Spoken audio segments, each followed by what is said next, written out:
देश की नई विदेश व्यापार नीति 2023-28 हुई जारी। केंद्रीय मंत्री पीयूष गोयल ने विदेश व्यापार नीति 2023 का किया अनावरण। नई विदेश व्यापार नीति के तहत रुपए में इंटरनेशनल ट्रेड को दिया जाएगा बढ़ावा। वित्त वर्ष 2023 में कुल निर्यात $760 बिलियन को पार करने का अनुमान। इंदौर के मंदिर हादसे में 36 लोगों की मौत, 16 घायल। सेना, एनडीआरएफ और एसडीआरएफ का बचाव और राहत अभियान जारी। मुख्यमंत्री शिवराज सिंह चौहान ने घटना की जांच के दिए आदेश। अस्पताल में घायलों से मिलकर जाना हालचाल।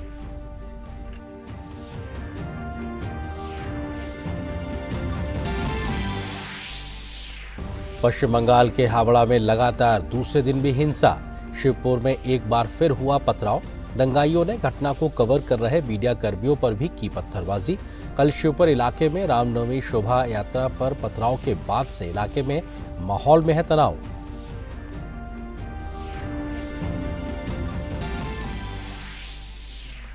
दिल्ली के सीएम और आम आदमी पार्टी के संयोजक अरविंद केजरीवाल को बड़ा झटका। गुजरात हाई कोर्ट ने केंद्रीय सूचना आयोग के 2016 के उस आदेश को किया रद्द जिसमें गुजरात विश्वविद्यालय को पीएम नरेंद्र मोदी की एमए की डिग्री के बारे में जानकारी केजरीवाल को देने का दिया था निर्देश। कोर्ट ने अरविंद केजरीवाल पर 25,000 रुपए का जुर्माना भी लगाया। गुजरात टाइटंस और चेन्नई सुपर किंग्स के बीच मुकाबले के साथ ही आईपीएल के 16वें संस्करण की आज से होगी शुरुआत। 52 दिन चलने वाली लीग में 10 टीमों के बीच खेले जाएंगे 74 मैच। 28 मई को होगा विजेता का फैसला।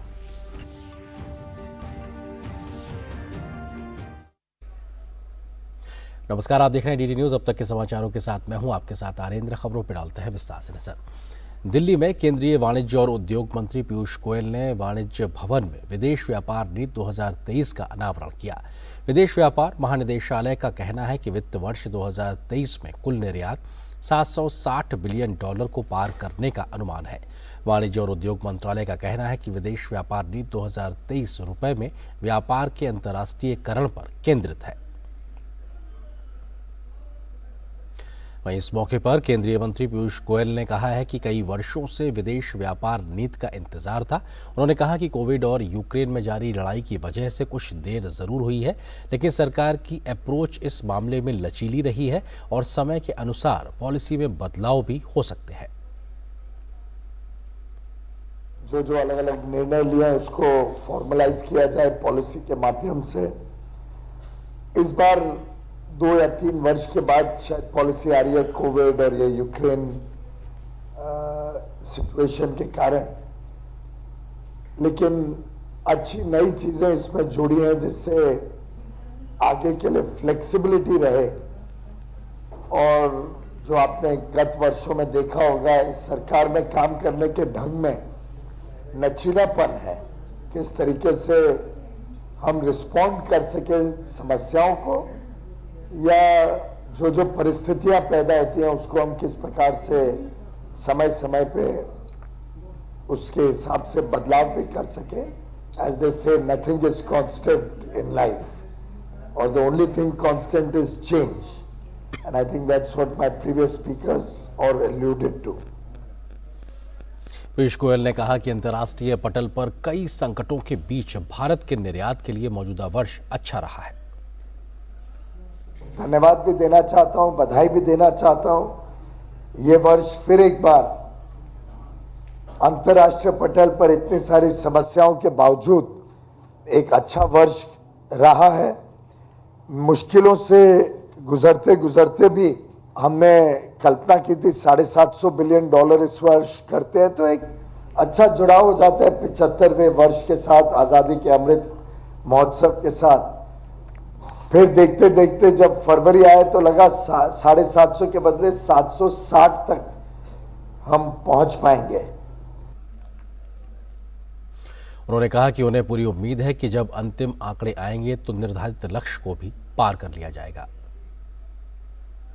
आप सबके अथक प्रयासों से, भगवान के आशीर्वाद से मुझे लगता है हम उसको भी अब थोड़ा पार ही कर देंगे और शायद 65 या 70 तक जाने की भी संभावना आंकड़ों से दिखती है। आज का दिन बाकी है और सर्विसेज एक्सपोर्ट्स के भी नंबर्स थोड़े देर से आते हैं, पर इस सबको देखते हुए लगता है कि अगर हम हिम्मत करें और मिलकर हिम्मत करें तो मुझे लगता है कि हम में से कोई व्यक्ति एवरेज परफॉर्मेंस वाला नहीं है। विदेश व्यापार नीति में और क्या कुछ खास है ये आपको बताते हैं। नई विदेश व्यापार नीति को इंसेंटिव रिजीम से रिमिशन रिजीम की तरफ लेकर जाने का प्रयास किया गया है। ये अपने आप में बड़ा बदलाव है। लघु कुटीर एवं मध्यम उपक्रम एमएसएमई के लिए आवेदन शुल्क को 50 से 60% तक कम किया गया है। इसके अलावा निर्यात को मान्यता के लिए थ्रेशोल्ड को कम किया गया है। ये भी अपने आप में एक बड़े बदलाव के तरीके से देखा जा रहा है। सबसे खास ये भी है कि भारतीय रुपए में अंतर्राष्ट्रीय व्यापार को बढ़ावा दिया जाएगा। ये अपने आप में एक बड़ी खबर के तौर पर है। नई विदेश व्यापार नीति में 39 टाउन ऑफ एक्सपोर्ट एक्सीलेंस में 4 नए शहरों को जोड़ा गया है। इसमें फरीदाबाद, मुरादाबाद, मिर्जापुर और वाराणसी शामिल है।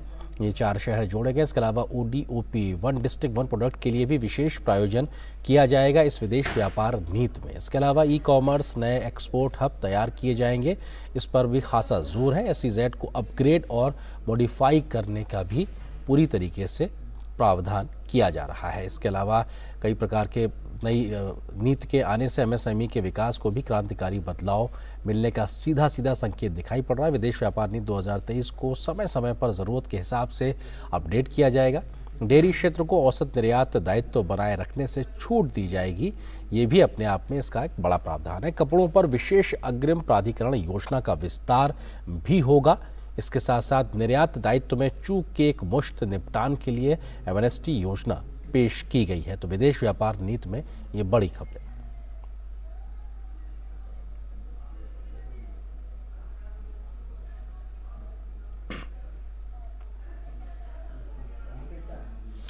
और भाजपा के राष्ट्रीय अध्यक्ष JP नड्डा तेलंगाना और आंध्र प्रदेश के जिला भाजपा कार्यालय को वर्चुअल तरीके से उद्घाटन करने के बाद समारोह को इस वक्त संबोधित कर रहे हैं। आइए सीधे आपको ले चलते हैं।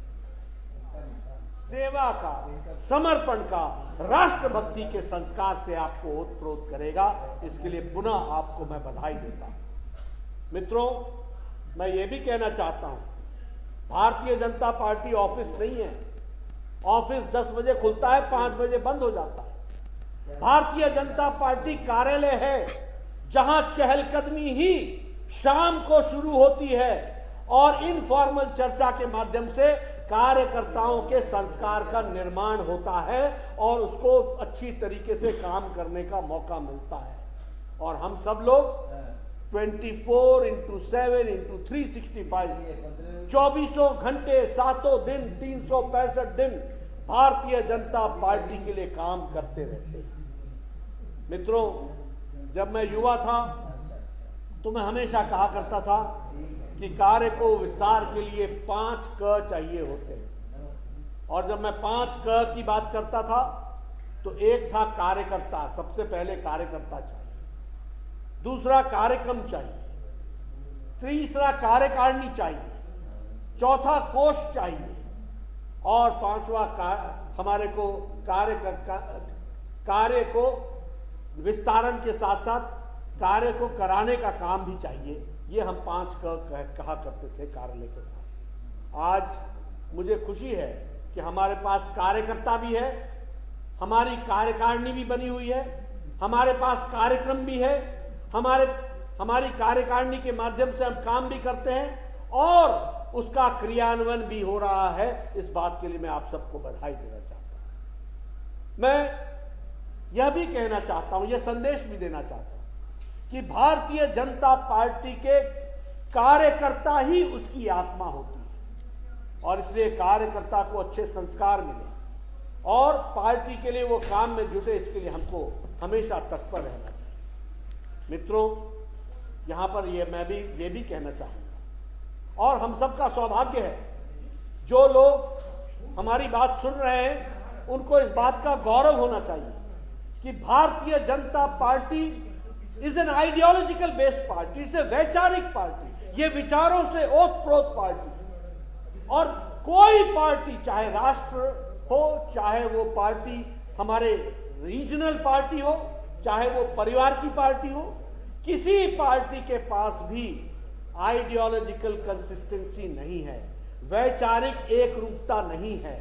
ये वैचारिक एक रूपता है तो सिर्फ भारतीय जनता पार्टी में है। इस बात को भी हमको ध्यान में रख करके काम करना चाहिए। और जब मैं ये कहता हूं तो मैं ये भी आपको बताना चाहता हूं, जनसंघ के दिनों में हमने कहा था कि आर्टिकल 370 को हम समाप्त करेंगे। It was said in 1952 and हम उस विचारधारा के साथ चले। कई बार उठे, कई बार गिरे, कई बार बढ़े, कई बार घटे, लेकिन ये लड़ाई हमने लड़ी और 2019 को 6 अगस्त को धारा 370 को समाप्त करके हटे। ये हमारी वैचारिक पृष्ठभूमि है जिसको हमको समझना है। ये छोटी यात्रा नहीं थी। 1952-53 में श्यामा प्रसाद मुखर्जी जी का बलिदान, एक देश में 2 निशान, 2 विधान, 2 संविधान, 2 प्रधान नहीं चलेंगे। ये वहां से चल करके ये लंबी यात्रा 19 अगस्त 2019 को हम धारा 370 को धाराशाही करते हैं। ये विचार की लड़ाई थी, इससे हम लड़ सके। आपको मालूम है एक बार हम दो एमपी की पार्टी बन गए थे। 2 एमपी की पार्टी से बढ़कर के फिर खड़े हुए और 303 एमपी वाली पार्टी भी बने। ये भी हमको ध्यान में रखना चाहिए। और अगर मैं बात करूं इसी दृष्टि से राम मंदिर का विषय, पालमपुर का प्रस्ताव पारित किया था। मुझे यह साल याद नहीं है, लेकिन मुझे ध्यान पड़ता है कि शायद वो 1989 का प्रस्ताव था। एक लंबी लड़ाई लड़ी और आज हम ये कह सकते हैं कि 2020-21 के बाद हम राम जन्मभूमि का भी भव्य निर्माण करने की आज योजना बनकर के वो भी तैयार हो रही है। अगर मैं बात करूं अंत्योदय, हमारे दीनदयाल उपाध्याय जी ने कहा था एकात्म मानववाद। उस एकात्म मानववाद का एक्सटेंशन हुआ अंत्योदय। उस अंत्योदय से आगे बढ़कर के मोदी जी ने और उसको अच्छा शब्द दिया, सबका साथ, सबका विकास, सबका विश्वास, सबका प्रयास। यानी विचार के दृष्टि से जो हम सोच करके चले उसको हमने पूरा करने का प्रयास किया। जब हम वैचारिक पार्टी बोलते हैं तो सांस्कृतिक राष्ट्रवाद, ये 1952 में जनसंघ भी रखती थी और आज 2024 में 23 में भी भारतीय जनता पार्टी सांस्कृतिक राष्ट्रवाद के लक्ष्य को लेकर के चल रही है। तो ये सीधी तस्वीर आप देख रहे थे बीजेपी के राष्ट्रीय अध्यक्ष जेपी नड्डा के संबोधन की। उन्होंने आंध्र प्रदेश और तेलंगाना में बीजेपी के कार्यालयों का उद्घाटन किया। उसके बाद वो कार्यक्रम को संबोधित कर रहे हैं। फिलहाल एक छोटे से ब्रेक के लिए रुकते हैं। Invest once and enjoy guaranteed maturity with life cover with LIC's Dhan Varsha, a single premium plan for your family's security and prosperity.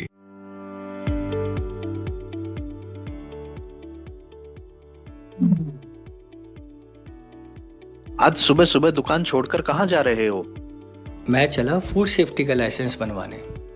अब ये कौन सा नया लाइसेंस आ गया? नया नहीं भाई, बहुत जरूरी लाइसेंस है। ये लाइसेंस अब सभी खाद्य सामग्री का व्यापार करने वालों के लिए अनिवार्य है। परंतु मेरी दुकान और काम तो बहुत छोटा है, फिर भी मुझे ये लाइसेंस बनवाना पड़ेगा। तुमने बिल्कुल सही सवाल पूछा है।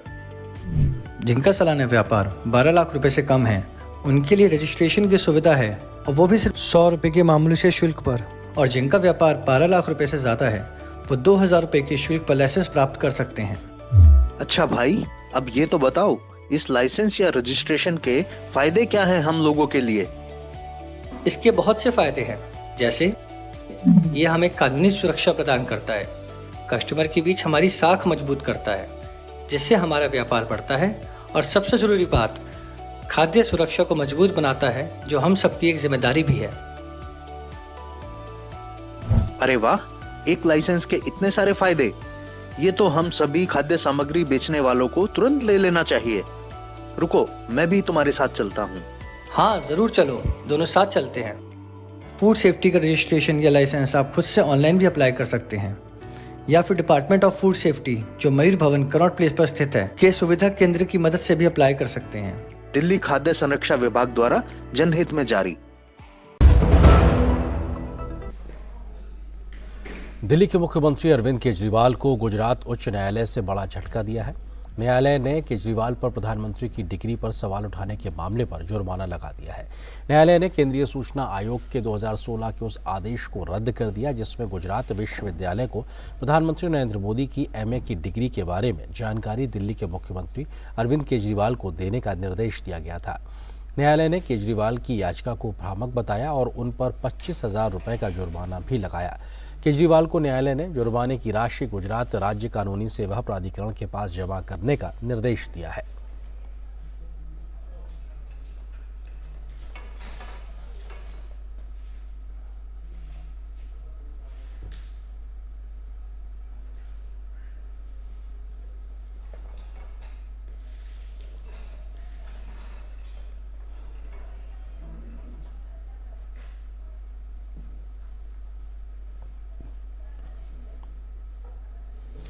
पश्चिम बंगाल के हावड़ा में रामनवमी के दिन शुरू हुआ बवाल थम नहीं रहा है। शुक्रवार 31 मार्च को एक बार फिर से हिंसा शुरू हो गई। हावड़ा के शिवपुर में पथराव हुआ है। इसके पहले गुरुवार को भी हावड़ा में रामनवमी के जुलूस पर पथराव किया गया था।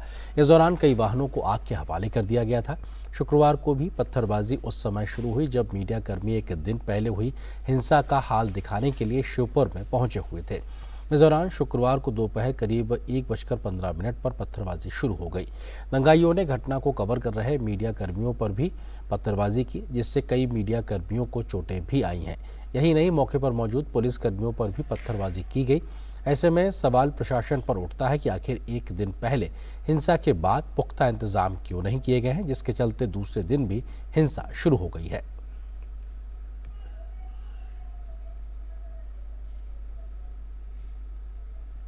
इससे पहले हावड़ा के शिवपुर इलाके में कल जब शोभा यात्रा निकाली जा रही थी तब कुछ असामाजिक तत्वों ने वहां पर पथराव कर दिया था, जिससे माहौल तनावपूर्ण हो गया था।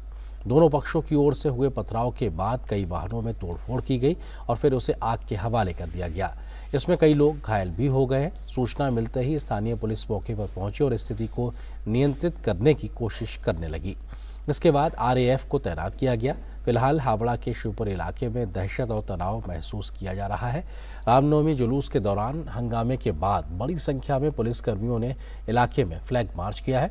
बीजेपी ने इसके लिए मुख्यमंत्री ममता बनर्जी को सीधे तौर पर जिम्मेदार ठहराया है। हालांकि ममता बनर्जी ने भी पलटवार किया और कहा कि उन्होंने पहले ही कहा था कि मुस्लिम बहुल इलाके से यात्रा निकालते वक्त सावधानी बरती जाए।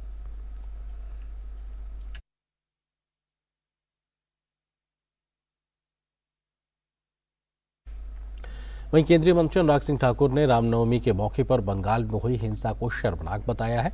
उन्होंने कहा कि बंगाल के चुनाव हों तो उसके बाद भी हजारों लोगों के ऊपर पथराव, आगजनी, बम फेंकना ये आम बात बन गई है। उन्होंने कहा कि ममता बनर्जी के राज में जिस तरह से पत्रकारों पर हमले हुए, रामनवमी की शोभा यात्रा पर पथराव हुआ, उससे ज्यादा शर्मनाक क्या होगा। केंद्रीय मंत्री ने कहा कि जो लोग प्रेस की स्वतंत्रता की बात करते हैं वो आज चुप क्यों हैं।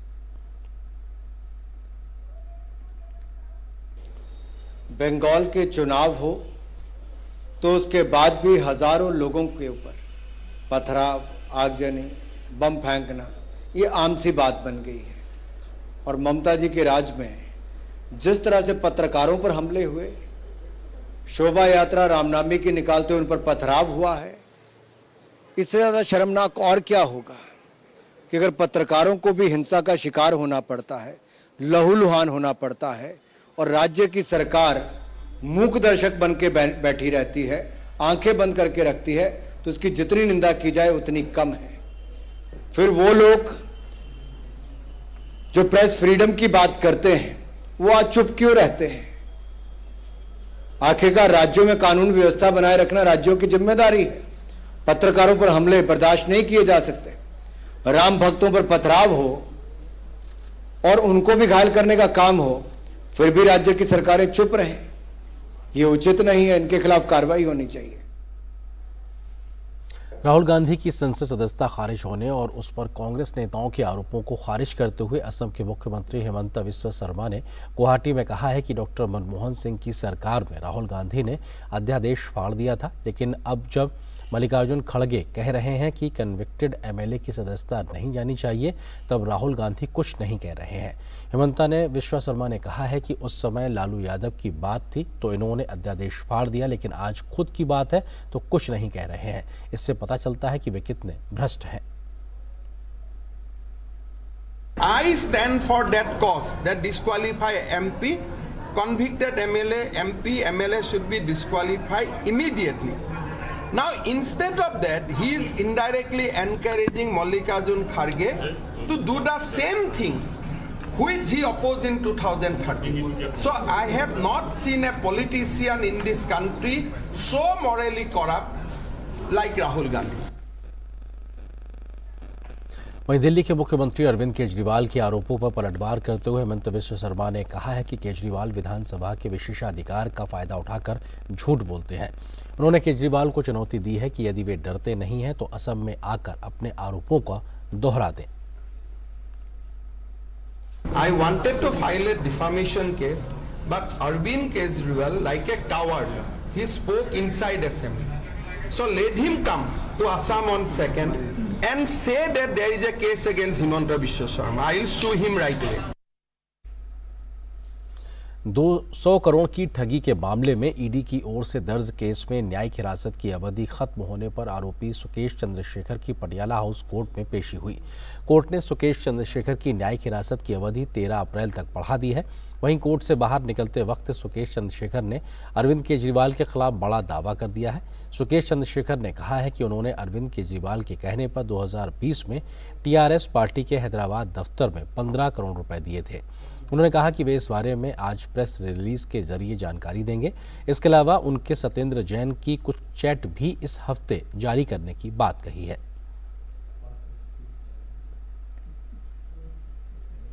₹15 crore was paid. 15 crore rupees was paid to Mr. Kej on behalf of Mr. Kejriwal to TRS office in Hyderabad in 2020 by me. And all those revelations, exact details, today press release will be given. Who instructed you? Mr. Kejriwal and Satyendra Jain. और फिलहाल यहाँ एक छोटे से break के लिए रुकते हैं। जन औषधि केंद्रों पर मिलने वाली दवाओं की कीमत बाजार में जो दवाएं मिलती हैं उसी क्वालिटी की, लेकिन जन औषधि केंद्र में 50% से 90% तक उसकी कीमत कम होती है। भारतीय जन औषधि परियोजना के अंतर्गत अब तक देश भर में हजारों जन औषधि केंद्र खोले जा चुके हैं, जहां पर 1759 से अधिक दवाइयां और 280 सर्जिकल उपकरण बहुत ही कम कीमतों पर उपलब्ध हैं। अधिक जानकारी के लिए जन औषधि सुगम मोबाइल ऐप को डाउनलोड करें या टोल फ्री नंबर पर कॉल करें। सस्ती एवं उत्तम दवाएं जन औषधि केंद्र से लाएं। कल आज और कल में देश के हर पल में, कल आज और कल में देश के हर पल में, कभी परछाई बनके कभी विश्वास बनके, दिल में साहस का एहसास बनके, उम्मीदों को सच्चाई के रंग से सजाते हैं, मुश्किलें कोई हरदम साथ निभाते हैं।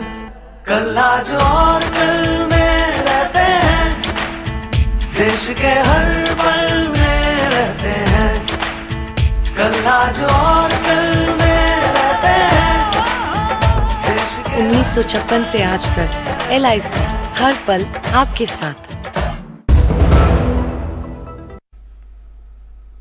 केंद्रीय स्वास्थ्य मंत्री डॉक्टर मनसुख मांडविया के उत्तराखंड दौरे का आज अंतिम दिन है। डॉक्टर मनसुख मांडविया ने आज 4 परियोजनाओं का शिलान्यास किया।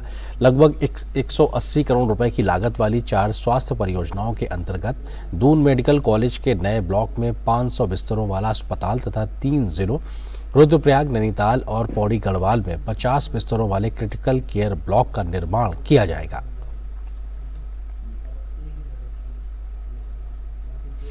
बजट 2023 में की गई घोषणाओं के बाद से 1 अप्रैल से बहुत से नियमों में बदलाव होने वाला है, जिसमें आम लोगों से जीवन पर असर पड़ सकता है। इसमें नई कर व्यवस्था का आना, डेट म्यूचुअल फंड के नियमों में बदलाव, कस्टम ड्यूटी में होने वाले बदलाव और इससे प्रोडक्शन पर होने वाले असर, LPG सिलेंडरों की नई कीमत जैसे नियम शामिल हैं।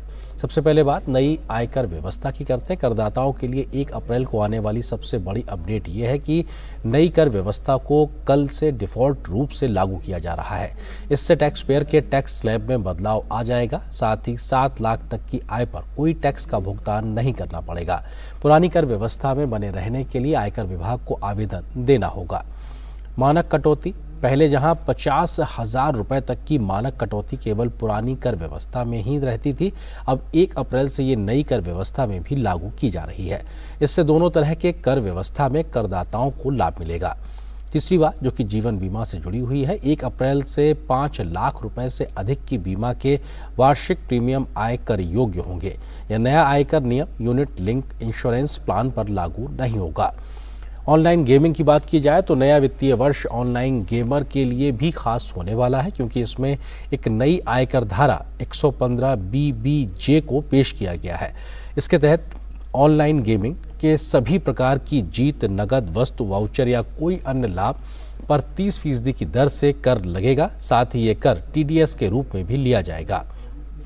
डेट म्यूचुअल फंड की बात की जाए तो 1 अप्रैल से long term debt mutual fund को टैक्स छूट के दायरे से बाहर कर दिया गया है। साथ ही इस पर इंडेक्शन के साथ 20 टैक्स और बिना इंडेक्शन के 10% टैक्स जैसे लाभ समाप्त हो गए हैं, यानी कि अब इसे शॉर्ट टर्म टैक्स बेनिफिट के रूप में देखा जाएगा।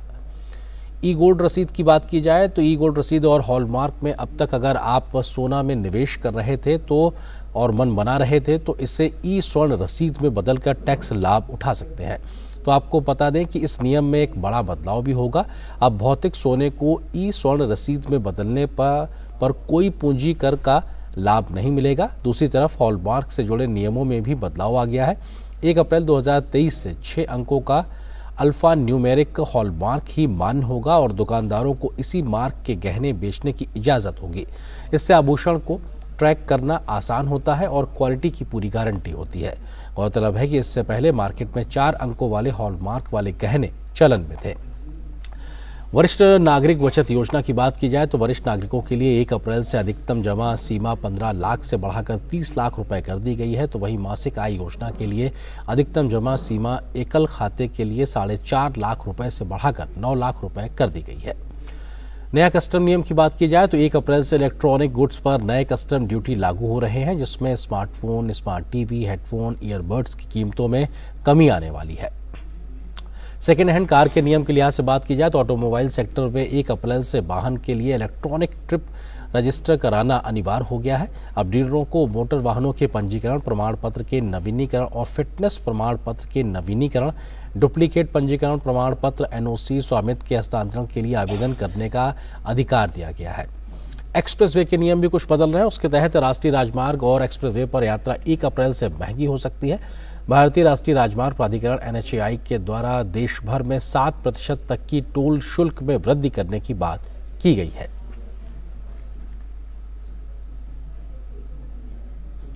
तो इस खबर के साथ फिलहाल इस बुलेटिन में इतना ही। नमस्कार।